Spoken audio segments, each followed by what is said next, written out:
And man, oh man, oh man, I just cannot leave the Dallas pension fund alone. Just when you think it's, not that there was a fix for it, but just when you think, okay, I can't see any more about it, they got problems over there. There's some new issues. Mishtalk.com has a very good understanding and take on the Dallas pension situation.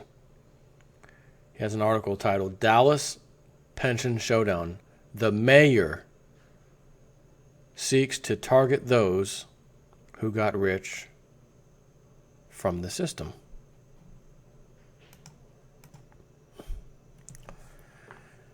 The Dallas Police and Fire Pension Plan is severely underfunded. Not even a $1.1 billion taxpayer bailout, the plan officials request, will make the plan whole. This is 2008 and what's about to be 2017 bailout needed again, where 2008-9 TARP funds, Federal Reserve, massive bailouts. We only have to do this once. It'll fix the problem. We gave them everything they asked for, unwillingly, but we gave it to them. The Federal Reserve went above and beyond what we all knew about. And thanks to Ron Paul's almost unworthy bill passing that gave him a tiny, tiny audit of the Fed before, it was hacked, the brains and guts were hacked out of it, but what was left was enough to at least take a peek where we found trillions upon trillions given to the banks. So we're about to experience something like that again. As you can hear from me telling you every day now, and what's happening like right now in Italy, Europe, etc., we're going to probably be asking for a bailout. We're going to need another bailout, yada, yada. So again, 2.0, here we go. So what this is saying is not even we were asking for 1.1 billion, we should be good. And what they're saying here, no, sorry, even with 1.1 billion, you're not good. All is not well. Your pension still sucks and is going to have a major problem. Okay? Discussion of a possible freeze in lump sum payments led to a run on withdrawals. The board still has not suspended lump sum payouts. On Saturday, Dallas Mayor Mike Rawlings proposed targeting those who got rich from the system. This is sure to accelerate the run on assets via lump sum withdrawals. As background to the story, please consider my October 16th article, Dallas Police Retiring in Droves, Taking Lump Sum Pensions, Fearing the Money Isn't There. And it isn't. Now, I'm pretty sure I've read that or something similar to you, because as I said, if you ever get that letter in the mail, we'd like to settle. You won't get as much, but you'll get a lump sum. You take it and run. You take it and you don't think twice. You don't ask any questions. You take it and run. And then I said, hey, it looks like some of the police departments have been listening to OJ Step 4, which in reality they haven't. But they did do that, my advice was, take it and run. Because now if this problem can't be dealt with, and I don't know if it really can be, they're already going to have theirs. They're going to be able to say, oh, thank God I got mine out early. Thank God I stumbled on that old realist news boy feller on YouTube, took his advice, because, man, I'm talking to guys that are trying to get theirs. They can't get it anymore. And again, I'm sure nobody from the Police and Fire Pension Fund anywhere is listening to me. They're probably listening to the so-called experts. Or maybe they got smart and said, I don't trust the experts. I'm going to take a loss and take my lump sum immediately because I don't like what I'm seeing. And for that, I will have to commend you. So he says, today Dallas News reports, city's plan to save Dallas Police and Fire Pension Fund will target those who got rich from the system. A city council briefing posted online late Friday night provided the first glimpse into the city's plan to save the Dallas Police and Fire Pension System from insolvency within the next decade or so. Rawlings and the city council will discuss the plan Wednesday. While the presentation is short on details, Rawlings said he can be clear about a few aspects. The city won't pay the $1.1 billion bailout that pension officials want. Taxpayers will chip in, but he doesn't want to issue debt to pay for it. Notice what he said. What's the solution? Taxpayers will chip in, but he doesn't want to issue debt to pay for it.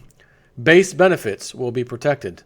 And the city's general philosophy is that those who profited from the overly generous benefits will have to take part in the banquet of consequences. And I'm going to wish you luck with that. You're trying to sound talk tough. Not going to matter. And this guy, Mish, his comment,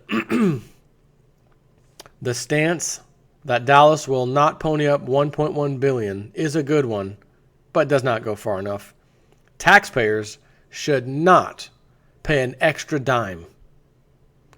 Quote, pension board chairman Sam Fryer said he was happy to work with the city, but called the proposal a non-starter. And although he and Rawlings both say they want to work together, the city's stance will almost certainly lead to a showdown at the state legislature next year. Pension officials hope active police and firefighters will vote to support a package of benefit cuts that they believe will pass legal muster. You think active police and firefighters are going to vote for a package of benefit cuts for themselves? Oh, probably. That's almost as absurd as saying the Congress is going to vote for a pay deduction. Or Congress is going to re-vote and give themselves Obamacare and get rid of their premium, unbelievably awesome health care plan. Yeah, that sounds right. Fryer believes it's illegal to penalize members for benefits they've already received and accrued. Quote, this is one issue that we're just not going there, Fryer said. We will not do it. The pension board, we will just not go there. You cannot put toothpaste back into the tube, he said. And Mr. Mish's comment says, you either put the toothpaste back in the tube, or those standing in line to brush their teeth will discover there is no toothpaste. At the very least, stop squeezing the tube via lump sum payments. Quote, ultimately, the legislature is the biggest unknown. The pension system is governed by state law, not city ordinance, which is why I said earlier, good luck with the talking tough. The city council has 4 of 12 seats on the board, but otherwise has no real power over the fund, even though taxpayers have been paying more than $110 million into the pension system each and every year. Mish's comment, city taxpayers have paid enough. Too much, actually. Benefit cuts drastically needed. City officials want the pension system to allow inflation to catch up to the unusually high 4% automatic annual cost of living increases that the system has awarded since 1989. That means many retirees wouldn't see another cost of living increase for years. The Deferred Retirement Option Plan, known as DROP, as in drop dead, is the city's biggest target. DROP gave officers and firefighters the right to essentially retire in the eyes of the system while they continued working.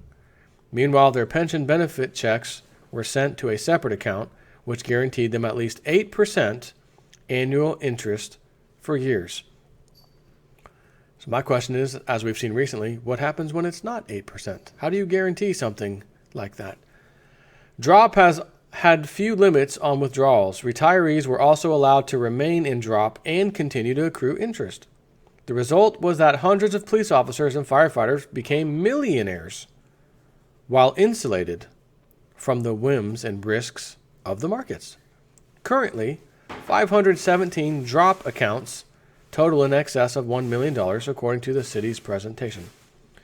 The pension plan guaranteed 8% returns plus a 4% annual inflation benefit It's no wonder the system's broke. The lack of withdrawal restrictions led to a run on the bank once retirees caught wind of the pension system's proposed benefit cuts, which include new limits on drop. Since August 11th, the fund paid out nearly $500 million in lump sums. A liquidity crisis remains at risk. If money continues to flow out at that pace, the pension system will have to sell its assets to pay out the withdrawals. That will mean the fund goes insolvent even sooner. In Mish's comment, this is not a liquidity crisis. This is a solvency crisis that one could have easily foreseen more than a decade ago. Some people did see it, of course, me included, but nothing ever happens until the crisis hits. Guess what? The crisis has hit. The city's plan would essentially negate those guaranteed interest gains by stopping or reducing payments on future monthly benefit checks for drop recipients for a while. Rawlings said he knows the plan will face political and legal hurdles. Some officers and firefighters sued the pension system after members voted in 2014 to gradually lower drops guaranteed interest rates. It's my interest rate and I need it now. Got an 8% interest rate guaranteed, plus an additional 4% per year in cost of living increases? Call J.G. Wentworth.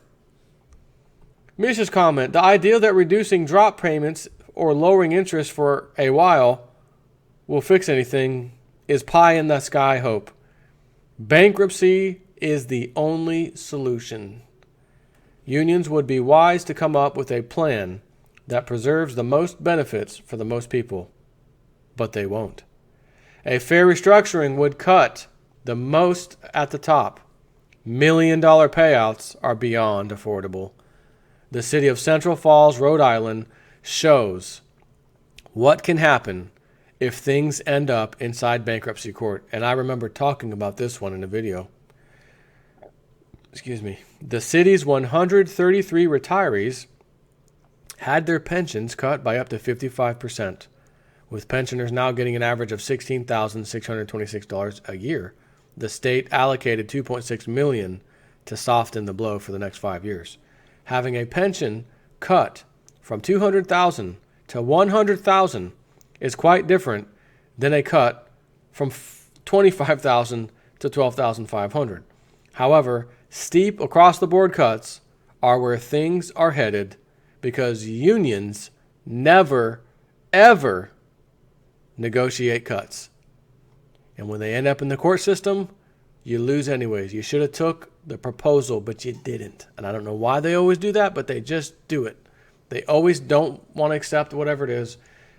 You know, if you can see a train coming from a mile away and it's going to go down the tracks that you're standing on, you'd be wise to move off the tracks. Oh, I'm a tough guy. I'm going to stand here. I'm not standing down. And then you get crushed by the train. You should have just stepped aside, did what the train wanted. Oh, you want to cut my pension? No problem. I'd better than being hit by you, the freight train. I'll go ahead and take that. Nope, not in this case. It's not what they do. It's a good thing that I don't have pension, don't work for government, city this, none of that nonsense. Because I'd be out here saying the same thing that they're doing. It's my money and I need it now. But you had an 8% guaranteed return plus a 4%, or not cost of living, interest rate or inflation adjustment, 4% a year.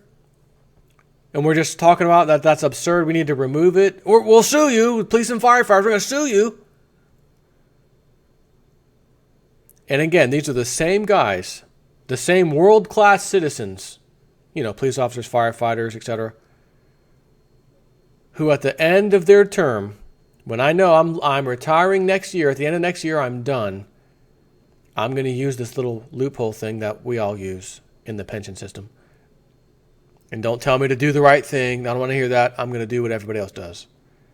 I'm going to get the most overtime, the most side jobs, the most money I can possibly make, save up all my vacation time, all my paid leave time, save it all up, and then use it all at once at the end in the next year when I'm retiring, so that I get the most money that year that I've ever made in a single year, so that my pension will be based upon And in Florida, by the way, I just found out, it's over a period of 5 years. The last 5 years you worked before you retired to take your pension, whatever one of those 5 years you made the most money, they'll give you that one. So, again, forgive me as someone helping pay, taxpayer, your retirement. Forgive me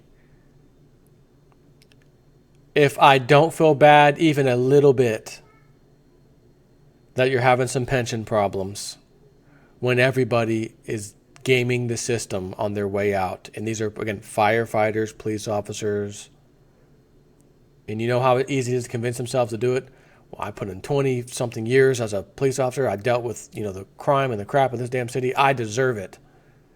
And I hear you. I hear you. But none of the pension systems, none of them have ever taken into account that everybody's going to do that. So our numbers are completely false and nonsense when we say the pensions are funded and we're okay.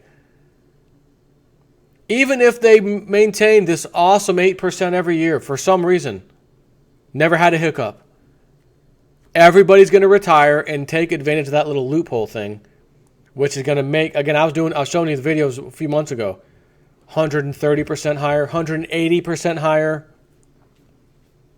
Wow. And you get that the entire length of the pension after you retire? Yes, that's right. Every year, that's what I get. Boy, wouldn't that be nice? Wouldn't I like to just quit my job and say, well, what was the ending salary you had? Well, you're just going to get this check at the end, the rest of your life because you're cool. We like you. And by the way, if we can't, the taxpayers will kind of step in and help out. Nope, I think we should all, each individually, be responsible for our retirement, for everything else. This whole crap, pensions, people paying, taxpayers paying, just raise the property taxes if we have a problem. Just raise that tax. The people are being squeezed to death, and they do not, under any circumstances, want to hear that we need to be squeezed some more because of a little problem with the pension company that was handling the pension. They didn't dot their I's and cross their T's properly, and they gave nonsensical expectations. And not only that, every single person that retired and got the pension used the loophole to create even more money for themselves that the pension had to cover. And we got about 4 or 5 different problems with each pension now because of this. That's okay. Just hit up the taxpayer. That sounds good. Only in America, the Roman Empire crashed and burned for the exact same reason. The pension system had a massive thing to do with the collapse of the Roman Empire. They had pensions. I've said this before. People don't... You're talking 2,000 years ago? Yes. 2,000 years ago, the Roman soldiers had pensions. Guess how long it was for? 20 years. Have you ever heard of that before? Put in your military time, work your 20 years, you live like a king because you helped the empire, of course. It's my pension and I need it now. Rome's gone. The barbarians had enough. Now ask for your pension. Take care.